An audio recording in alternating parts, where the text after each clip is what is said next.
Broadcasting the information the mainstream media won't touch. This is The Richie Allen Show in association with DavidIke.com. Let's waste no time.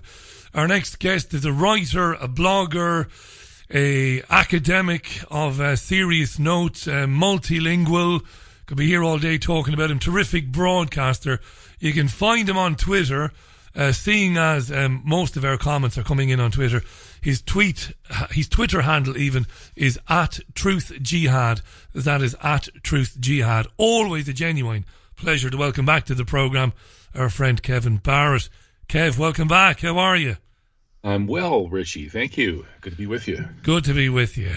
We probably could do with 2 or 3 hours here today, you and I, but we've got 45 minutes or thereabouts, 40 minutes. Let's jump straight in there.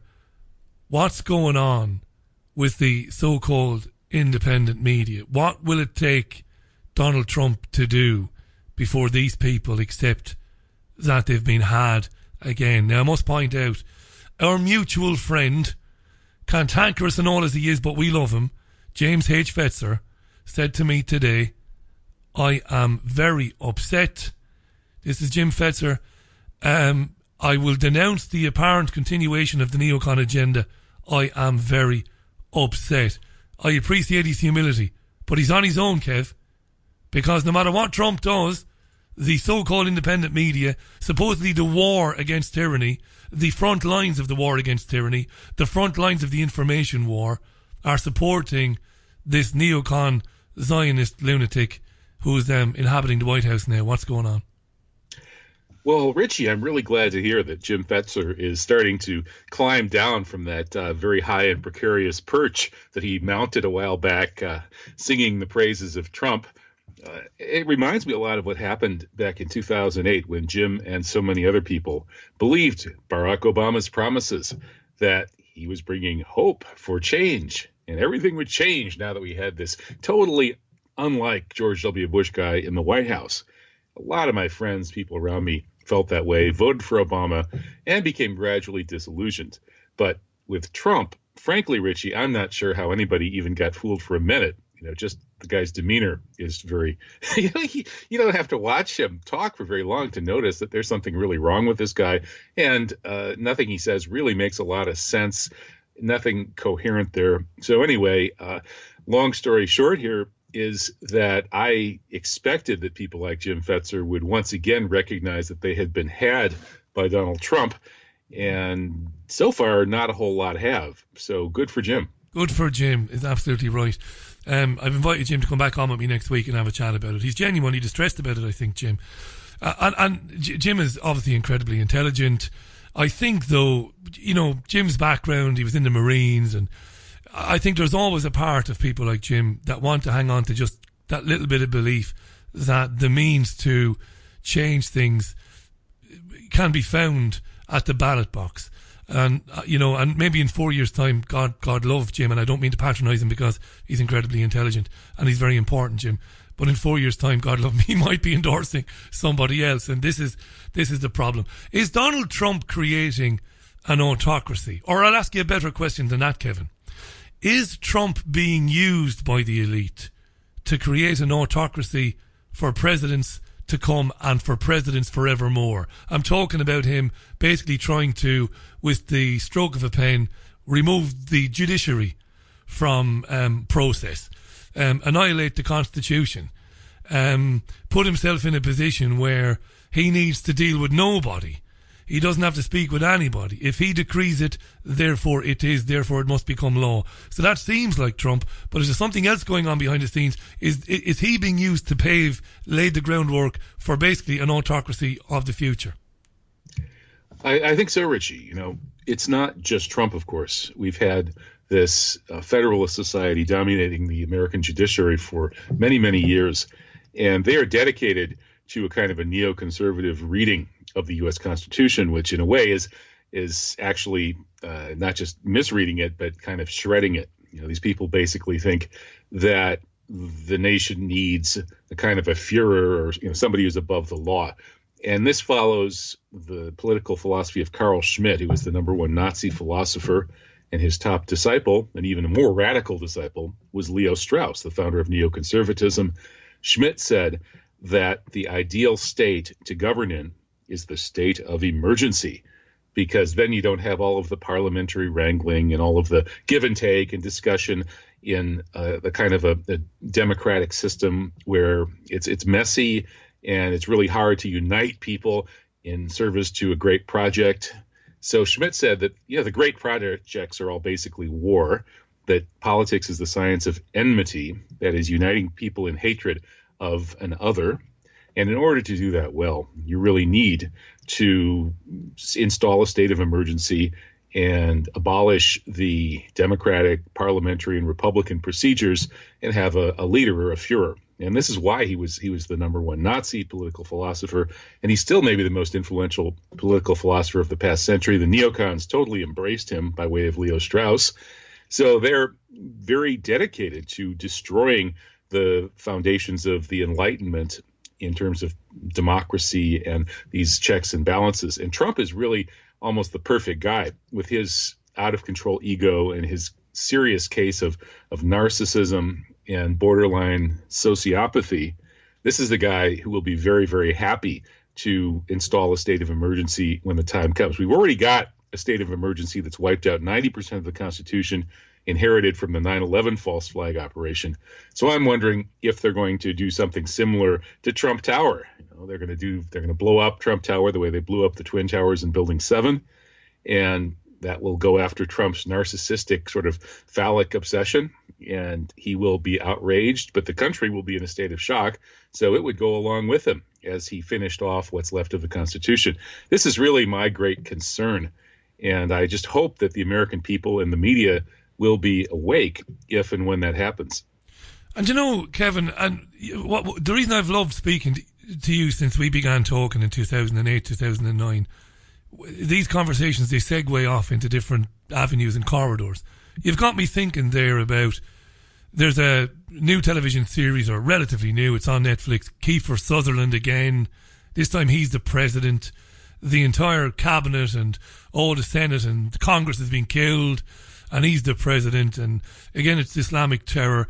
And I wonder how many of these TV series, and we've seen films like that, DC Must Fall, or I can't remember the name of the film, there's been two, London is Falling, Washington is Falling, whatever it's called, all these scenarios.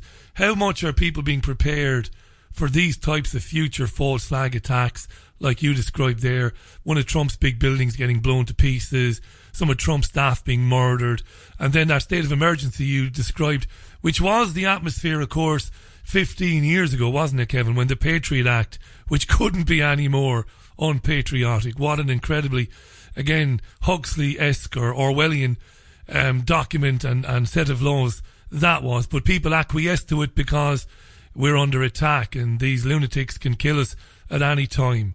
That's what's going on here. It's an absolute assault on the senses of American men and women, from the media, from everywhere, right? Yeah, absolutely right, Richie. And Trump is surrounded with some of the kinds of people we would expect if that's what he's planning to do. Steve Bannon, who seems to be his Karl Rove, maybe more, is absolutely dedicated to trying to have essentially a World War III style clash of civilizations with the Islamic world. Bannon is a fanatical sort of Christian Zionist holy warrior. He went to the Vatican and he said that, we need to have this, all out kind of fight against Islam. So he's ready to go. And some of these other people around Donald Trump, like, his own son-in-law Kushner, who's close to Bibi Netanyahu, as many of these people are. Newt Gingrich has the same kind of attitude. Friedman, this ambassador he appointed to Israel is even more radical than Bibi Netanyahu. So it looks to me like Trump is pretty much a puppet of the ultra-extremist Zionist faction connected to Netanyahu. And those are precisely the people who did 9/11. And they're probably just about ready to do another one. And you look at, again, just jumping two different issues, but they're all the same issue, of course. All the dots are all connected here. Trump he's in a few days, and Netanyahu announces a massive settlement expansion plan again. I mean, it doesn't get any more sickening or any more illegal morally wrong. You can use any adjective you want to describe it. We're going to tell a load of Palestinian men, women and children, we'll give you some money for your land, but there's no debate about it. You're going to get off your land and we're going to settle Israelis, Jewish people here. All of this in the early days of Trump's presidency. Not a word from anybody associated with Trump, not a dicky bird, as we would say here in the UK, of condemnation of it. Which leads me to believe, Kevin, that and I'm surprised I got it so badly wrong. Hillary was so disgusting and so evil. She seemed to be perfect to take the NATO plans, the NATO expansion around Russia, further chaos. I believe she was going to be chosen to lead a ground invasion of Syria, all of that, and it should have occurred to me that Trump was the ringer. It was right there in front of us all along. He was the guy, and it never occurred to me. Is it safe to say now that sometime several years ago or a couple of years ago they decided this is our guy, right? It seems very likely to me that's right. As far as the idea that maybe Trump was the peace president, which is, of course, what a lot of folks in the alternative media thought, and some of them still think, I think that illusion was created by political means precisely in order to get enough of a margin of voters to go for Trump to make it plausible that he could be inserted into the White House. If you look at who was really behind the clash with Russia, it hasn't been Obama and his people, or John Kerry, even Hillary, who was one of the more hawkish Democrats, but it was actually people around Victoria Nuland, who is an arch neoconservative and indeed Republican, married to the Kagan family. Bob Kagan's wife, yeah. Founding family of sort of modern neoconservatism. And so these are the same people who are now surrounding Trump. And I think that those people engineered the crisis in Ukraine precisely to put pressure on Russia and create these very tensions that would then allow for the kind of situation where they could make Trump out to be a peace candidate, make it appear that he was friendly with Russia. But of course, the real problem, Richie, isn't so much that Trump is friendly with Russia. It's that he's owned by Bibi Netanyahu through Mikhail Friedman. Mikhail Friedman is the ultra, the ultimate Russian Jewish Zionist oligarch. Out of the seven out of the 8 original oligarchs who stripped the Soviet Union of all of its wealth when it collapsed. They were already pre-positioned by having organized crime over there. And so these people essentially took over the entire wealth of the Soviet Union in the hands of just, 7, 8 guys. And they were virtually all dual citizen Jewish Zionists. And then Putin came to power thanks to Friedman, one of these oligarchs. And this Mikhail Friedman used to deliver bags full of cash to Putin when Putin was mayor of Moscow. He basically owns Putin. He made Putin. Now, interestingly, Friedman had a server that was directly connected to the Donald Trump campaign server during the election campaign. So that connection with Moscow was actually a connection to Bibi Netanyahu by way of Netanyahu's close friend and associate, Mikhail Friedman. Kevin, this is incredible stuff. Kevin has written a brilliant article for Veterans Today, published today, called The Zionist Christian Alliance and the Great Deception. Check it out. I'm going to tweet a link to it out now. Kevin is at Truth Jihad on Twitter. I'm following Kevin there. Follow Kevin at Truth Jihad is Kevin on Twitter. Scott Creighton is on the programme tomorrow night. He's written an absolutely fantastic article. Speaking of brilliant articles, he's written a fantastic article today about the Whopper of, and I've given up, Kevin. I used to try to at least maintain some level or levels of objectivity talking about this because of my commercial mainstream media background, but I can't anymore. The Amnesty International report yesterday and the cartoon that went with it, alleging that the Assad government and its army have murdered 13,000 people in the last few years and were hanging 50 at a time, 2 times a week, was such utter monumental bullshit. It's untrue. And Scott's written an unbelievably brilliant, detailed article and basically brought it down to, that nobody was murdered in this way anyway by the Syrian government at Sidnea prison since 2011, and basically showed that Amnesty were telling tall tales by claiming that their sources were human rights groups in Syria, which are not actually based in Syria. They're based here in the United Kingdom as well. I pointed out yesterday, a lot of people missed this. I was surprised because I'm no genius. I'm just very good at research. Amnesty has been taking money from the UK and the US government since the mid-2000s. How in the name of Christ, excuse the blasphemy, could anybody believe that Amnesty is in any way impartial in making these claims against Syria? But they offered no evidence, Kev, none whatsoever. Do you know what? I leave anger to one side. Do you know what terrifies me? The ramping up of all this bullshit about Syria leads me to believe one of two things will happen. Thing one is they're going to partition Syria like Korea.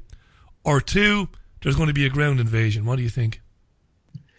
I hope it's none of the above, but it does look like things are headed in that direction. There's another area where Trump has not yet come through with the kinds of implicit campaign promises to reach a settlement. He said that Assad wasn't such a bad guy, that he would work with Putin and this sort of thing. And yet, right as he assumed office, there was a conference over in Astana, Kazakhstan, and this was essentially all of the important players in this conflict, minus the people who shouldn't even be there in the first place, like NATO and the US and Israel. So the important players, that would be Syria as number one by far, and then Russia and Iran and so on, and Turkey. These players were all set to actually come up with a solution. And rather than supporting that, as you would think that the new Trump administration would, the U.S. policy has just continued as before. We're still throwing Humvees at ISIS. The delivery to the so-called nice Syrian rebels of a huge shipment of these armored vehicles went through well after Trump was in office and right after this Astana conference. And those armored vehicles, of course, are not going to be held by any friendly rebels. They're going straight to ISIS and al-Nusra.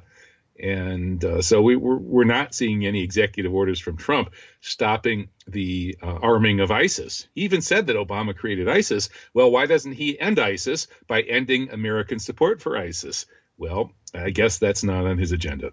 It's certainly not on his agenda, or the people who control him on their agenda either. You say, Kev, that you hope none of the above is the scenario, but it's inevitable, Kevin, isn't it? Because Russia have managed to put a massive wrench in the machine, in the wheels of the neocon Zionist lunatic plan for Syria. That's what Russia have done. Now listen, guys like you and me, I think, the similarity we have is there's no bullshit here. We know that oligarchs are bad. We know that Vladimir Putin is not a nice guy. We know the KGB are not nice people. We know that basically in any country, no matter what it is, Russia or Greece or anywhere, you have corruption, you have tyranny. That's the way it is. But you got to call it the way it is. Russia, whatever the internal machinations, whatever the internal problems with their politics are not a threat to global security and to the peace on planet Earth. They are not. However much of a scumbag Putin might be, and I've got problems with him. You got to be honest about that. And there's, opposition leader being done for embezzlement today. That smells a bit as well. Let's be honest about it. I don't know. Now, he might be dirty. He might be, but it smells a bit. You got to call it the way it is. Russia have done what they've done quite rightly to protect their own interests, and it's helped, thank God, the Assad government from being overrun by the Wahhabi nutters and eventually the imposition of a US puppet in Syria. But because of that, Kevin, because there's no way the US, Israeli, French, British criminals are going to get their way in Syria, they can only choose one of the above. Partition the country, or say, we can't let him continue to hang innocent people, Kev. Therefore, we've got to go in. And I hate to say it, sometime this year, mate, or even into early 2018, it's going to be one or the other, in my opinion. Well, I think a de facto partition is pretty much already there in certain respects. As far as actually sending in U.S. or Western ground troops, that's always possible. I mean, I would hope not, but that very likely would lead to World War III, as Russia and Iran are not going to stand for that. The real aim here, though, of course, is not to really own Syria or control Syria and impose some kind of pro-Western stability on Syria. This is the propaganda line they keep feeding us. That's what they said they were going to do in Iraq. They were going to stabilize Iraq and make it a happy democratic system and a country that loved Israel, and they would welcome us with flowers and all of this stuff. But of course, the real purpose of the Iraq War was to utterly and completely destroy Iraq as a functioning modern country with technology and education, because such a country threatens Israel. So they've poisoned it with depleted uranium. Babies are being born with horrific deformities all over the country. Yes. The Israeli Mossad went in there and murdered, through assassination, the top 200 or 300 Iraqi scientists in a kind of an intellectual genocide to make sure that Iraq would never come back and be a country that could threaten Israel. They've also destroyed a number of other countries. Libya is the obvious one. That country is just busted up into pieces now. A bunch of warlords pretty much run it. Sudan has had its resource-rich south split off.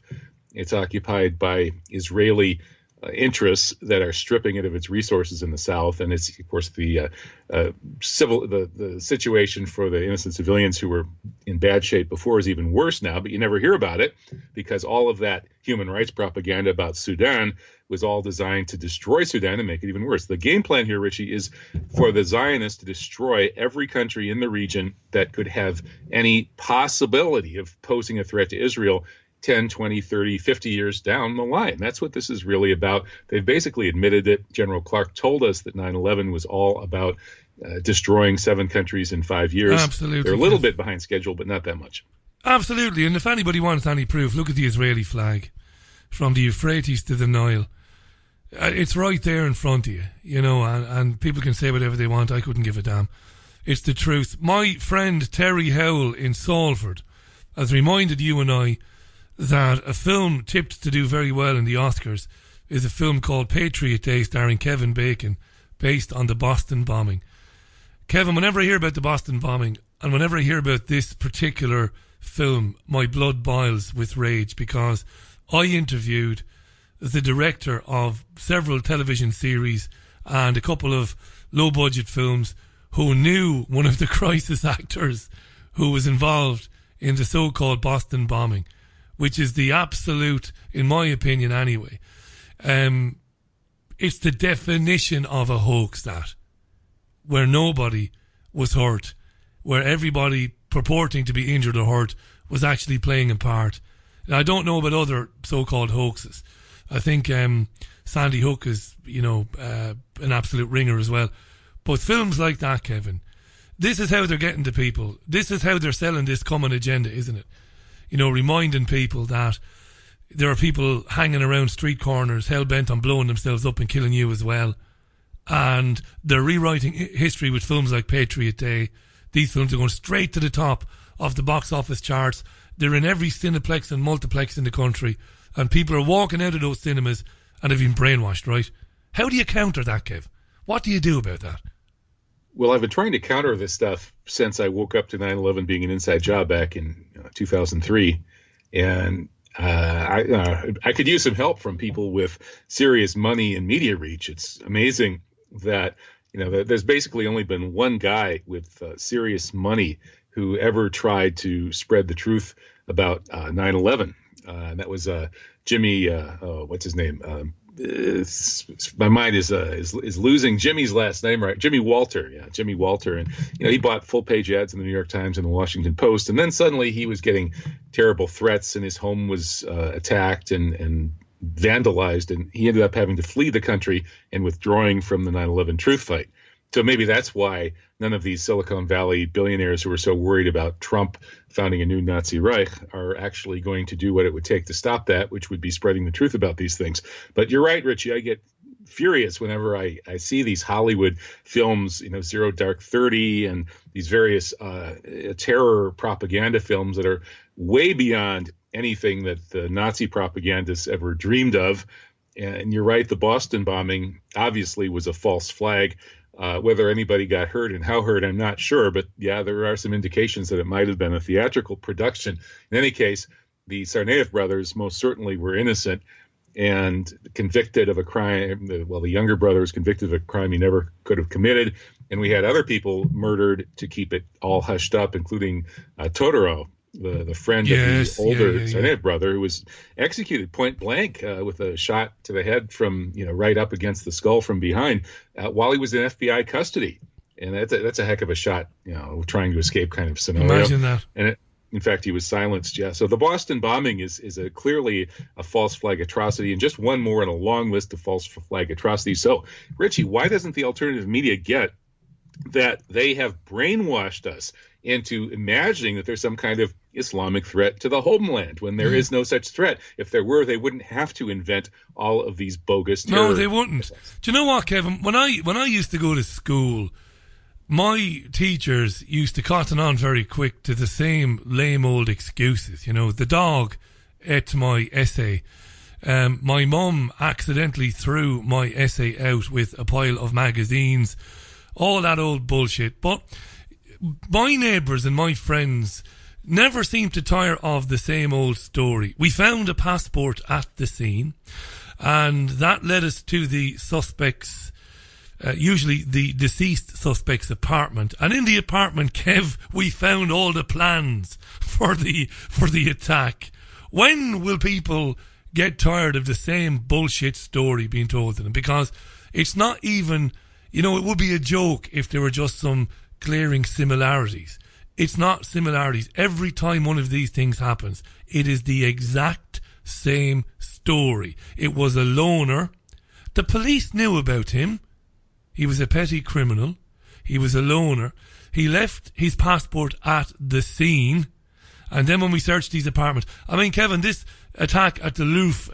I can never say that properly. My missus would be ashamed of me.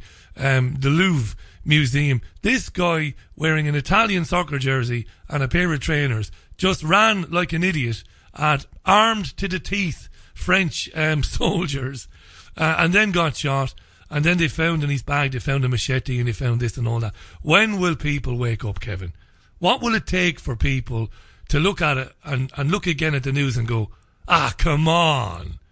Come on. You don't expect me to buy this every time. Or will people just continue to keep buying it, Kevin? Well, Richie, there does seem to be, on the surface anyway, a backlash against Trump in the mainstream media. So there's a little part of me that maybe hasn't given up hope completely that they might actually do their jobs at some point and expose a big false flag in a timely way.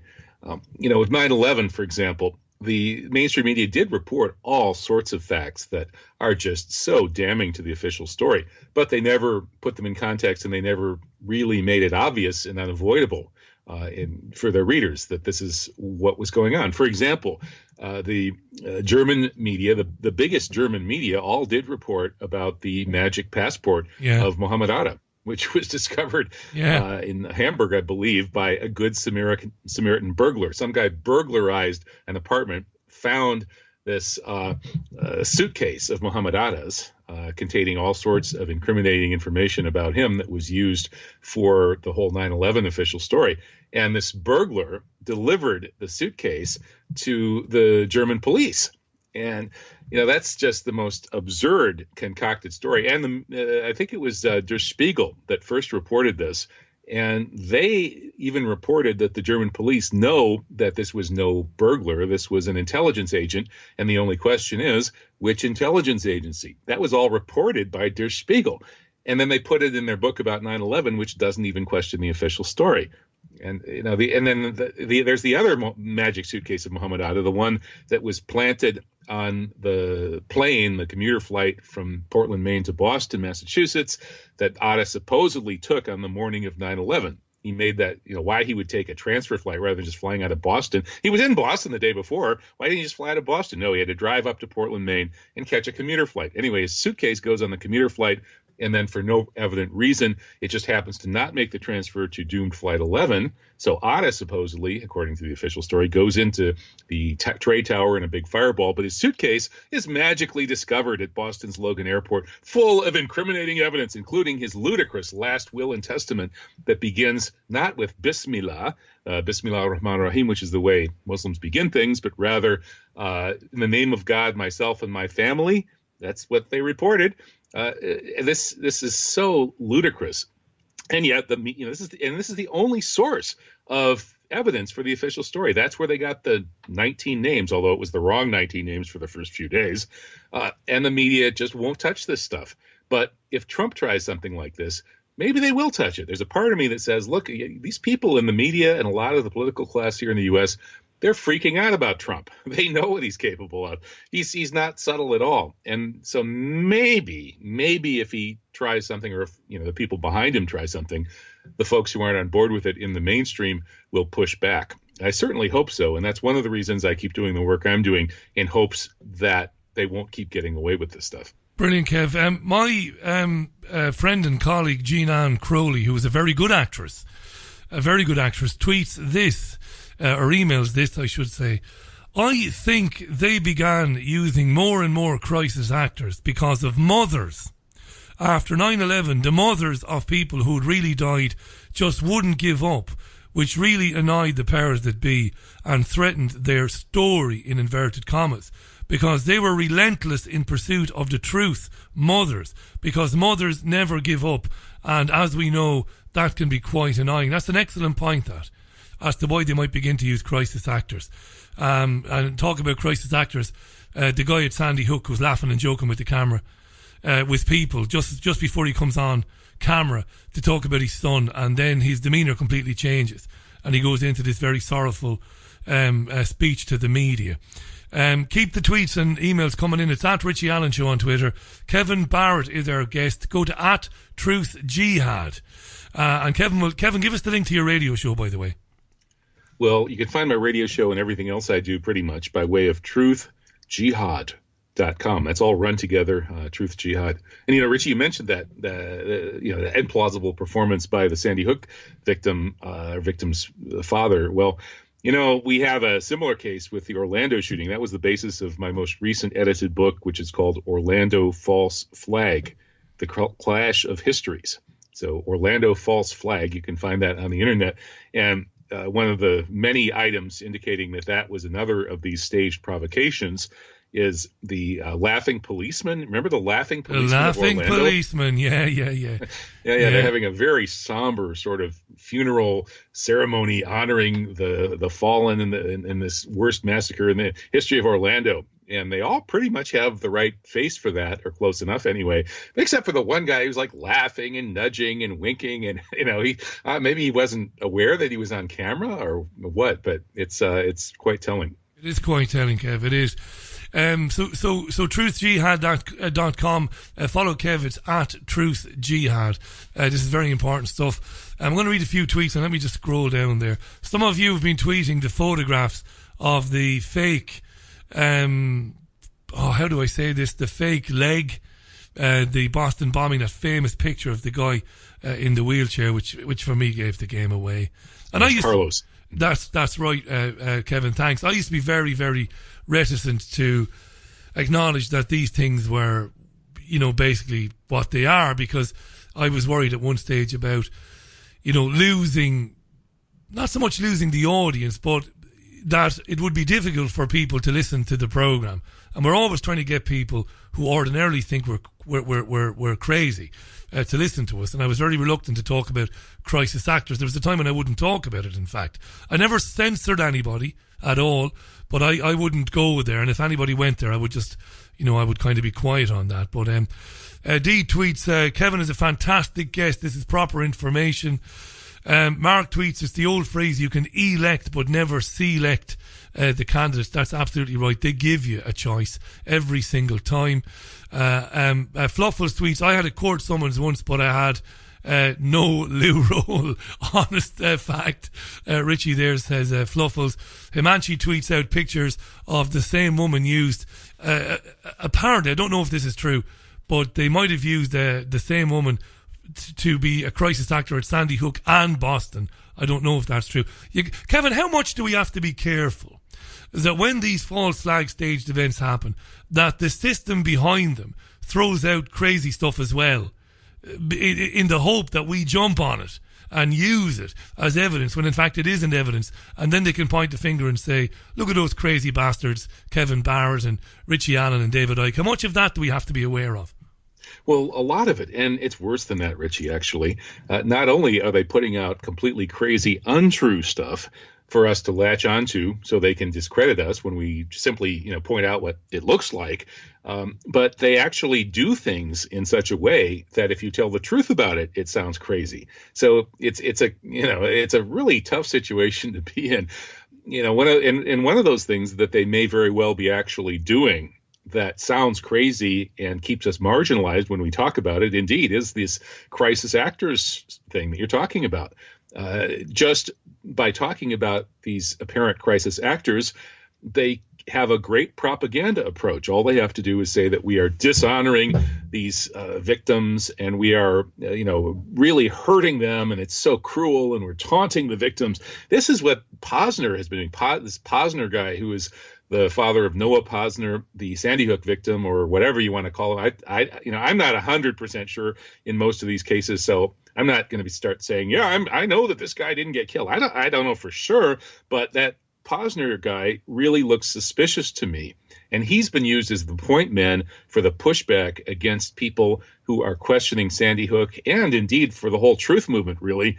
And it's, he's the gift that keeps on giving for the propagandists. And just today's Los Angeles Times, I believe it is, there's a big story about how terrible it is for poor Mr. Posner. It's bad enough to lose your child in a massacre, but when the crazy conspiracy theorists start taunting you, it's even worse. And so this is their favorite propaganda technique, and they used this to fire a fully tenured professor in Florida, That's James right. Tracy. They got him involved in back and forth with Posner, and they were able to use that to make it look as though this evil, crazy James Tracy was dishonoring and taunting this poor father who'd lost his kid at Sandy Hook. So we have to be careful about this. And that's one of the reasons I go a little bit easy on the crisis actor thing myself. I don't want to hand the other side any easy propaganda. But at the same time, you still have to tell the truth as you see it. And, another example, actually, of this was that whole story about the guy, James Wesley Howell, who was arrested after the Orlando massacre in Los Angeles. The story went, he turned himself into the Los Angeles police. He had a trunk full of weapons and bombs. He was going to massacre people at the gay pride parade right after the Sandy Hook massacre, the Orlando massacre in Florida. And then he saw that Omar Mateen, the patsy in the Orlando massacre, had been killed, and he was afraid he was going to be killed too. So he turned himself into police, and then the FBI took him and he disappeared. So that was the story that came out right after the Orlando massacre. And I did report that in my edited book, Orlando False Flag. But I reported it with a certain arm's length distance, like we don't really know what the facts are about this yet. This is just what's been reported.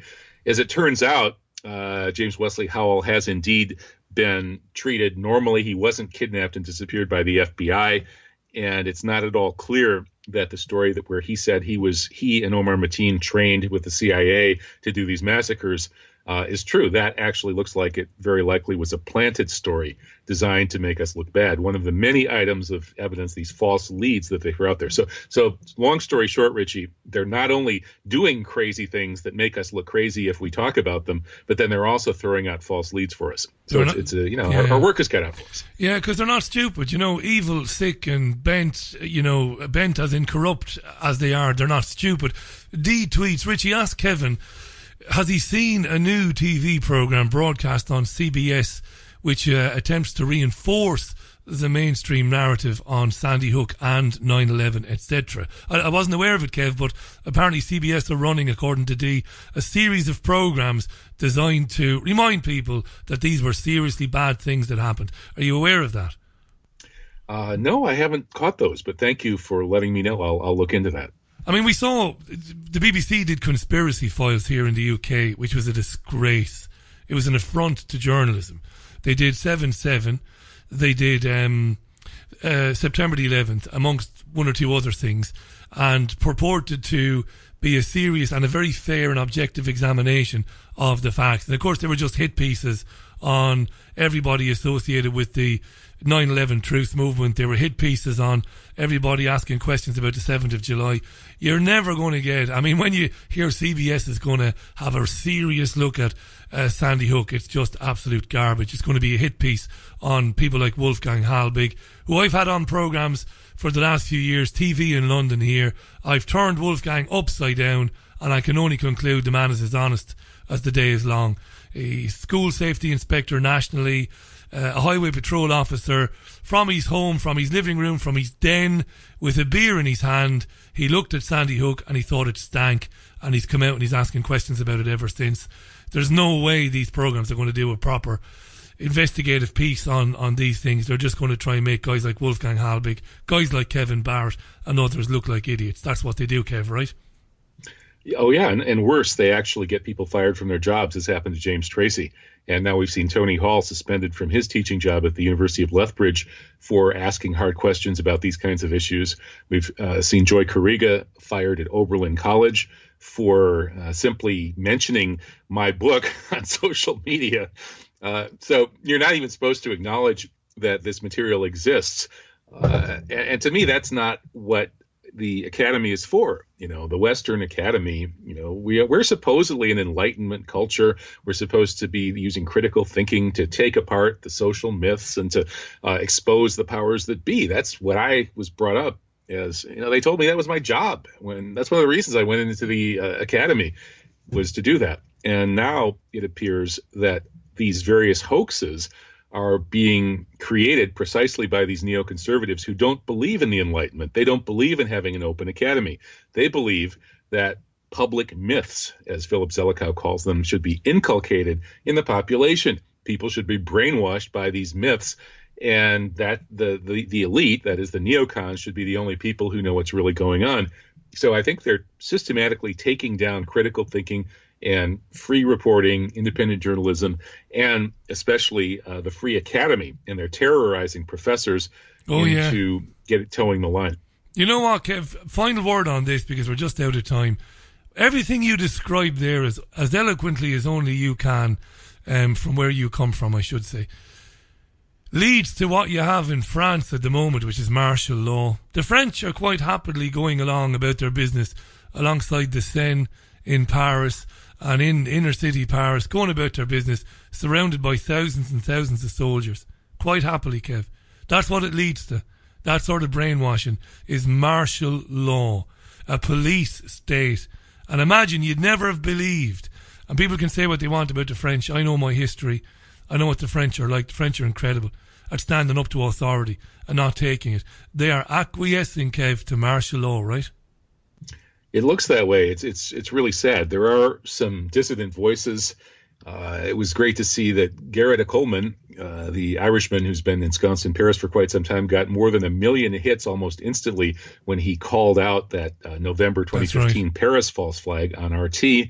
And there are a number of other brave voices of truth coming out of France, although I don't agree with all of them. Like Terry Mason actually likes Trump at this point.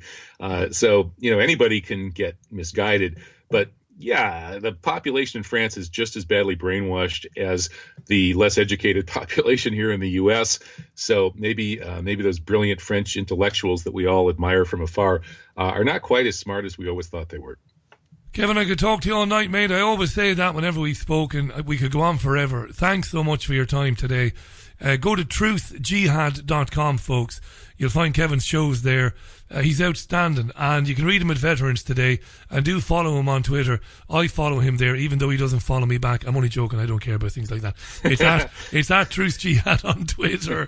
But then again, I must do if I mention it. No, I don't. Okay, I'll go follow you right now. I just throw that in there as a gag, Kev. We can't be slaves to this social media nonsense. Brilliant to chat with you. We will, of course, do it again real soon. Thank you, my friend. Have a great day. Okay, thank you, Richie. Brilliant. Kevin Barrett on the line to us there from Wisconsin.